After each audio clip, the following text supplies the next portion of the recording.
For those of you who are wondering why Zakir Naik has never once agreed to face an experienced Christian debater, even though we've all been challenging him for years, let me show you what would happen if Naik ever stopped running long enough to step on stage with an actual Christian debater.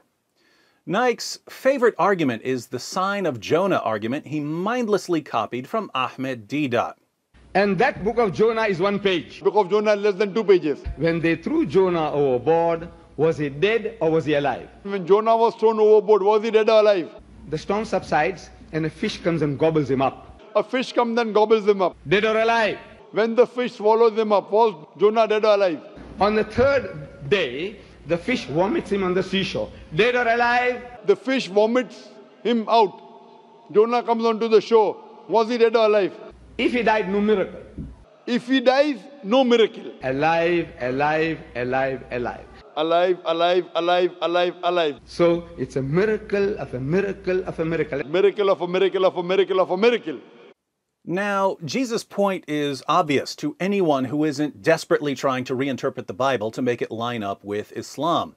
If you get swallowed by a giant fish in the middle of the sea, you're not coming out. If you do, it's a miracle.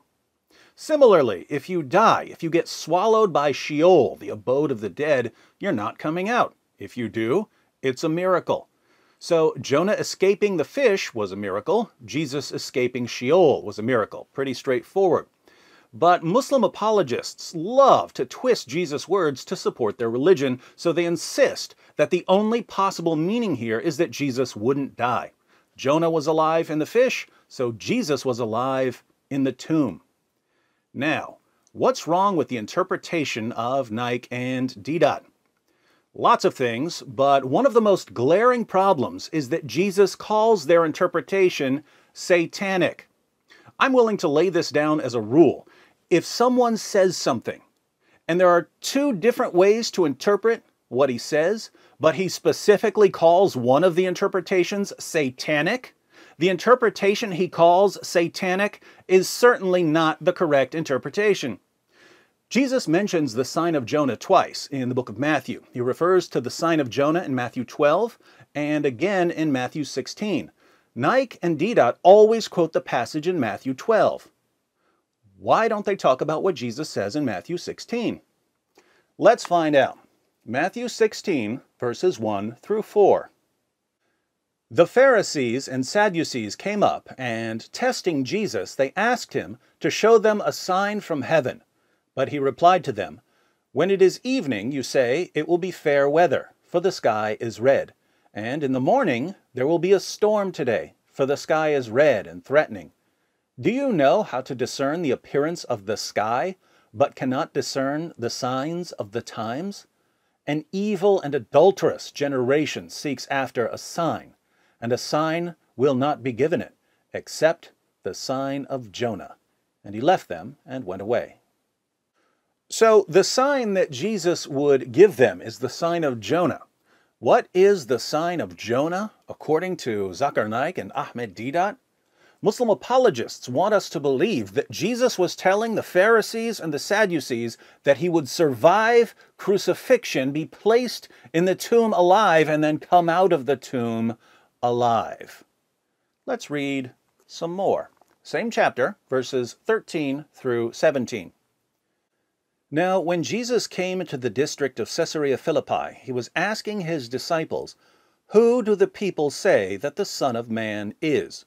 Jesus' favorite title for himself was the Son of Man. And they said, "Some say John the Baptist, and others Elijah, but still others Jeremiah, or one of the prophets." He said to them, "But who do you say that I am?" Simon Peter answered, "You are the Christ, the Son of the living God." And Jesus said to him, "Blessed are you, Simon Bar-Jonah, because flesh and blood did not reveal this to you, but my Father who is in heaven." Notice, Jesus asks his disciples, "Who do you say that I am?" Peter answers, "You are the Christ, the Son of the living God." If Jesus were a Muslim prophet, this would have been a really good time to say, "Whoa, what's wrong with you, Peter? Why did you just call me the Son of the living God. Don't you know that God can't have a son because he has no wife? But that's not what Jesus said. He said that Peter was blessed and that Jesus' true identity as the divine Son was revealed to Peter by the Father. Is that what Islam teaches? No. So why does Zakir Naik go to this book and pretend that it supports Islam? Because he's a liar. But he doesn't want his followers to know that he's a liar, which is why he only agrees to face people who've never debated before. And it's about to get worse. Same chapter, verses 21 through 23. From that time, Jesus began to show his disciples that he must go to Jerusalem and suffer many things from the elders and chief priests and scribes and be killed.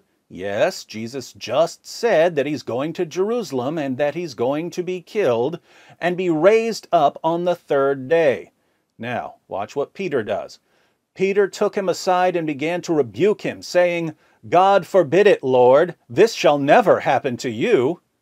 Peter here says exactly what a Muslim would say. "No, Jesus, you don't know what you're talking about.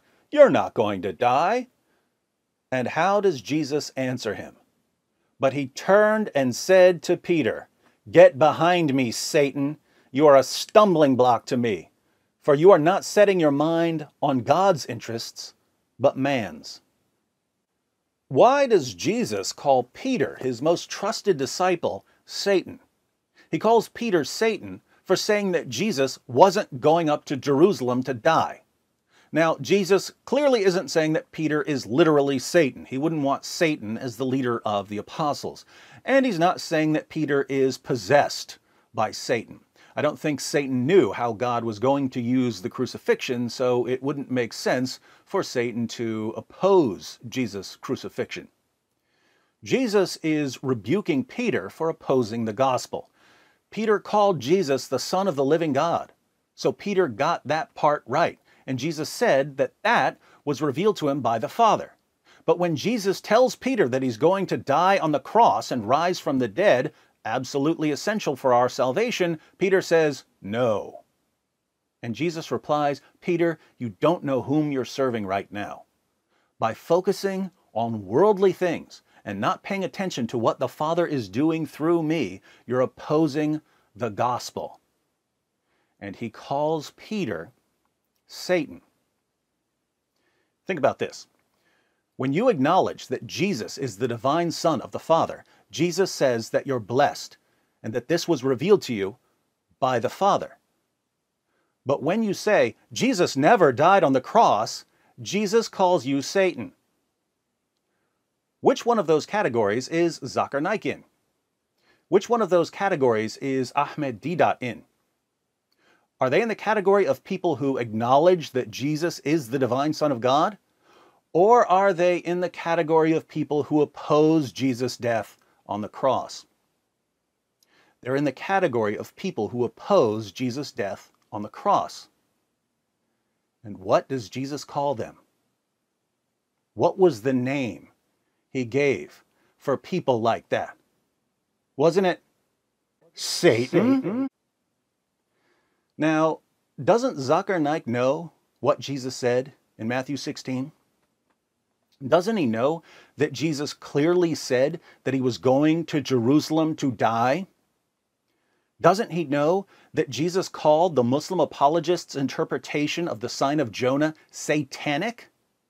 Of course he does. And yet he stands in front of crowds of gullible people who've never read the Gospel of Matthew, and he convinces them that what Jesus really said in the Gospel of Matthew was that he would never die on the cross.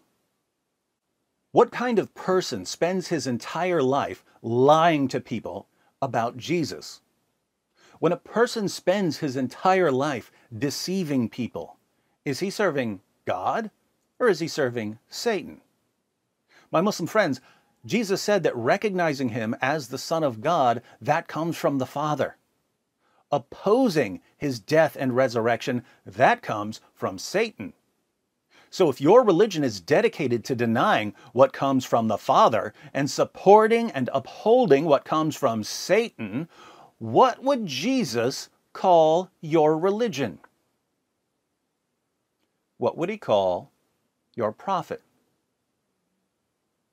And if you, now that you've seen what Jesus actually said, if you continue to deny that Jesus is the divine Son of God, if you continue to deny his death and resurrection, if you continue to support apologists who spend all their time deceiving people about Jesus, what would Jesus call you? Let me know in the comment section.